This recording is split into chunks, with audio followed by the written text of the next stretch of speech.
Indian cinema और खासकर Hindi cinema में कई लव स्टोरीज बनी हैं, कई डिवोशनल फिल्म्स भी बनी हैं, मगर बहुत कम ऐसी फिल्म्स होती है जो प्यार, ईगो, गिल्ट, फ्रीडम और स्पिरिचुअलिटी जैसे टॉपिक्स को एक ही कहानी में एक्सप्लोर करती है। 1965 की फिल्म गाइड उन्हीं रेयर फिल्म्स में से एक है। इस फिल्म का हीरो टिपिकल बॉलीवुड हीरो नहीं है, वो परफेक्ट नहीं है, वो खुदगर्ज भी है और एक वक्त पर वो जेल भी चला जाता है। लेकिन इसी इंसान का सफर आखिर में उसे एक स्पिरिचुअल फिगर यानी कि एक स्वामी बना देता है। इसी वजह से गाइड को इंडियन सिनेमा की सबसे फिलोसॉफिकल फिल्म्स में से एक माना जाता है। और आज हम इस फिल्म को सिर्फ एक्सप्लेन नहीं करेंगे, बल्कि इसमें छिपे 20 हिडन डिटेल्स और सिंबॉलिक मीनिंग्स को भी समझेंगे। फिल्म की कहानी एक्चुअली राजू के जेल से रिलीज होने से शुरू होती है और फिर फिल्म फ्लैशबैक्स के जरिए उसकी पूरी कहानी दिखाती है। फिल्म का स्ट्रक्चर ही राजू की स्पिरिचुअल जर्नी को दर्शाता है। पहले उसे गिरते हुए दिखाया जाता है और फिर उसका अतीत दिखाया जाता है, यानी कि ऑडियंस को पहले ही पता है कि राजू की जिंदगी कहीं ना कहीं एक ट्रैजिक मोड़ जरूर लेगी।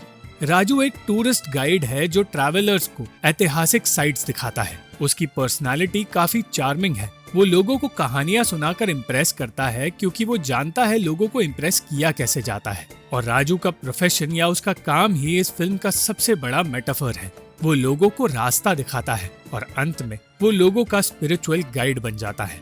फिल्म में राजू का नाम भी इंटरेस्टिंग है। इंडियन माइथोलॉजी में राजू या राजा का मतलब होता है एक लीडर, लेकिन फिल्म में वो एक बहुत ही इम्परफेक्ट लीडर है। एक दिन राजू की मुलाकात होती है मार्को और रोजी से। मार्को एक आर्कियोलॉजिस्ट है जो पुरानी इमारतें और केव्स का काम करता है। रोजी एक डांसर की फैमिली से आती है, लेकिन मार्को को डांस बिल्कुल पसंद नहीं। वो खुद के काम को तो बहुत अच्छे से समझता है, मगर वो रोजी के काम और रोजी की इच्छाओं को बिल्कुल भी समझता नहीं और उनकी रिस्पेक्ट नहीं करता। रोजी का सबसे बड़ा कॉन्फ्लिक्ट है उसका पैशन यानी कि डांस। मगर जिस तरह मार्को उसके पैशन की इज्जत नहीं करता, उसी तरह उस वक्त का समाज भी डांस की इज्जत नहीं करता था, क्योंकि उस दौर में डांस को एक प्रोफेशन की तरह देखा नहीं जाता था। इसलिए रोजी के लिए उसकी जिंदगी काफी पेनफुल होने लगती है। मार्को केव्स की रिसर्च में इतना बिजी हो जाता है कि रोजी को इग्नोर करने लगता है। इस अकेलेपन में रोजी राजू के साथ ज्यादा वक्त बिताने लगती है। राजू उसके टैलेंट को अप्रिशिएट करता है। इसी दौरान अकेलेपन और मायूसी की वजह से एक बार रोजी ने जहर खाकर सुसाइड करने की कोशिश भी की थी। और जब मार्को को इस बारे में पता चला तो उसने इमोशनल सपोर्ट देने के बजाय रोजी को ही गुनहगार ठहराना शुरू कर दिया। कुछ वक्त बाद रोजी ने मार्को को एक ट्राइबल औरत के साथ देख लिया, जिसके बाद उसने मार्को को छोड़ने का फैसला ले लिया। ये मोमेंट 1960 के दशक का और इंडियन सिनेमा का सबसे बोल्ड मोमेंट था, क्योंकि उस दौर में एक शादीशुदा औरत अपने पति को छोड़ दे, ये काफी कंट्रोवर्शियल बात होती थी। इस फैसले के बाद रोजी राजू के साथ रहने लगी। उन दोनों को प्यार हो गया, मगर सोसाइटी या समाज उनके रिश्ते को बिल्कुल भी अपनाने नहीं वाला था। अरे राजू भैया, कभी हमको ही बुला लिया करो, ये अकेले में ही मुजरे हो जाया करते हैं। राजू की माँ खुद भी उसे छोड़कर चली गई, लेकिन राजू ने रोजी को सपोर्ट किया और उसे एंकरेज किया ताकि वो डांस कर सके। इस वक्त के बाद से रोजी नलिनी के नाम से एक फेमस डांसर बन गई। और ये नाम भी सिर्फ ऐसे ही नहीं दिया गया है। नलिनी नाम संस्कृत वर्ड से आता है जिसका मतलब होता है लोटस, और लोटस इंडियन फिलॉसफी में रीबर्थ और प्योरिटी यानी कि पुनर्जन्म और पवित्रता का सिंबल है। रोजी का करियर अब सक्सेसफुल होने लग गया था। दौलत और शोहरत उसके पास आने लगे, मगर सक्सेस के साथ राजू भी बदलने लगा। राजू धीरे धीरे शराब और जुए की ओर बढ़ने लगा। इसी के साथ फिल्म हमें ये दिखाती है कैसे पावर और कंट्रोल एक इंसान को पूरी तरह बदल सकता है। राजू अब रोजी का मैनेजर बन चुका था और उसकी जिंदगी को पूरी तरह कंट्रोल करने लगा था। और इसी कंट्रोल के बाद इस फिल्म का सबसे बड़ा कॉन्फ्लिक्ट आने वाला था।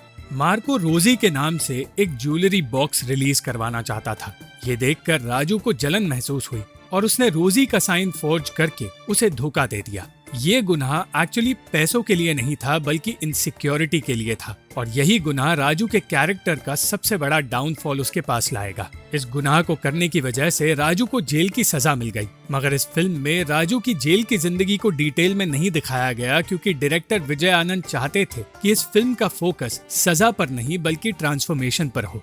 जेल से निकलने के बाद राजू बिना किसी मंजिल के भटकता रहा और कई दिनों तक भटकने के बाद वो एक मंदिर तक पहुंचा। उस मंदिर में एक साधु ने उसे एक शॉल दिया और यही शॉल राजू की जिंदगी पूरी तरह बदलने वाली थी, क्योंकि अगली सुबह एक गांव वाले ने उसे साधु समझ लिया। राजू का इस तरह गलती से एक साधु या स्वामी बन जाना कोई इत्तेफाक नहीं था। ये इस फिल्म का सेंट्रल आइडिया था। आइडिया ये है कि समाज साधुओं या संतों को खुद बनाती है। भोला नाम के जिस आदमी ने उसे साधु समझा था, अब उसके पास अपने परिवार की तकलीफों को लेकर आया और उसकी तकलीफें सुनकर राजू ने उसे बहुत सिंपल सी सलाह दी। ये सलाह इतनी काम आई कि उसकी तकलीफें सॉल्व हो गई और भोला गांव भर में ये बात फैलाने लगा कि राजू एक दिव्य पुरुष है। ये मोमेंट दिखाता है कि आस्था किसी लॉजिक से नहीं बल्कि एक्सपीरियंस से बनती है। कुछ वक्त बाद गांव में सूखा पड़ा और एक गलत फहमी की वजह से गांव वालों को ये लगने लगा कि स्वामी जी यानी कि राजू अब अनशन पर बैठने वाले हैं। राजू ने कभी अनशन का वादा नहीं किया था, बल्कि ये एक कलेक्टिव मिसअंडरस्टैंडिंग थी। कुछ वक्त तक ये गलतफहमी चलती रही, मगर राजू ने आखिरकार गांव वालों को सच बता दिया। उसने बताया कि वो कोई स्वामी या दिव्य पुरुष नहीं है, बल्कि वो एक गुनहगार है। सच जानने के बावजूद गांव वालों ने उसकी बात पर विश्वास नहीं किया। यही इस फिल्म की एक ऐसी कड़वी सच्चाई को दिखाता है जो लोग या तो इग्नोर कर देते हैं या फिर मानना ही नहीं चाहते। और वो सच ये है कि फेथ या आस्था सच के बाहर आने के बावजूद कभी खत्म नहीं होती। आज भी हमारे सामने ऐसे कई एग्जाम्पल्स हैं जो हमें ये सिखाते हैं कि लोग कितनी भी सच्चाई को सामने आते देख ले, मगर वो अपनी आंखों पर से आस्था की पट्टी को हटा नहीं पाते। अब इस सब के बाद राजू ने अनशन शुरू किया और धीरे धीरे वो स्पिरिचुअलिटी की ओर बढ़ता गया। हजारों लोग उससे मिलने आ पहुंचे और देखते ही देखते ये पूरी फिल्म एक स्पिरिचुअल एटमॉस्फेयर क्रिएट कर लेती है। इससे पहले कि हम इस फिल्म के अंत तक पहुंचे, मैं इस फिल्म के गानों की बात करना चाहता हूँ, क्योंकि इस फिल्म के गाने कोई रैंडम गाने नहीं है, बल्कि वो इस कहानी को अच्छी तरह रिप्रेजेंट करते हैं। वहाँ कौन है तेरा मुसाफिर, दिन ढल जाए है, आज फिर जीने की तमन्ना है। अनशन के आखिरी दिन राजू बहुत कमजोर हो गया और कमजोरी में उसने ये कहा, शरीर भी गया। ये बात कहते ही राजू बेहोश हो गया और गांव वालों को लगने लगा कि उसके बलिदान की वजह से इस गांव में अब बारिश आई है। और इसी तरह एक गलतफहमी की वजह से राजू एक स्वामी बन गया। गाइड एक सिंपल लव स्टोरी तो बिल्कुल नहीं है। ये एक फ्लॉड इंसान की कहानी है, एक ऐसे इंसान की जो पहले गाइड था, उसके बाद एक क्रिमिनल बना और आखिर में एक स्पिरिचुअल लीडर बन गया। इसी वजह से गाइड आज भी इंडियन सिनेमा की ग्रेटेस्ट फिल्म्स में से एक मानी जाती है। आज भी जब हम गाइड को पीछे मुड़कर देखते हैं तो समझ आता है कि ये सिर्फ एक फिल्म नहीं थी, ये इंडियन सिनेमा के लिए एक डेयरिंग एक्सपेरिमेंट था। 1965 के दौर में जब हीरो को हमेशा मॉरली परफेक्ट दिखाया जाता था, तब देवानंद ने राजू जैसे फ्लॉड कैरेक्टर को इतनी ऑनेस्टी के साथ निभाया।